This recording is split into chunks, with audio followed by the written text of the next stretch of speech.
Es geht auch darum, dass ihr mich ein bisschen kennenlernt und dann mich nachher wieder vergessen könnt. Aber für heute dürft ihr etwas kennenlernen. Gut, also Nummer 2. Für was hat Julia 1000 Franken ausgegeben?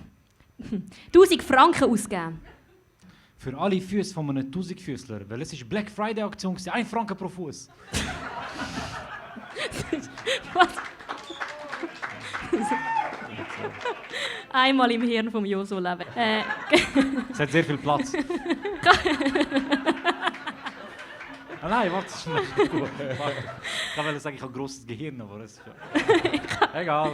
Kavi, für was hat Julia 1000 Franken ausgegeben? Für eine 3,5-Zimmer-Wohnung in Hombrechtig. Callback! Für was hat Julia 1000 Stutz ausgegeben? Wer hat noch etwas? Für die originale Gucci-Tasche, die mein Cousin ihr verkauft hat. Das war nicht original. Was? Doch. Gut. Hast du noch einen? Für was wird Julia 1000 Stutz ausgeben? Für Wechselgebühren, weil sie mega viel Euro, Dollar und Dinero hat.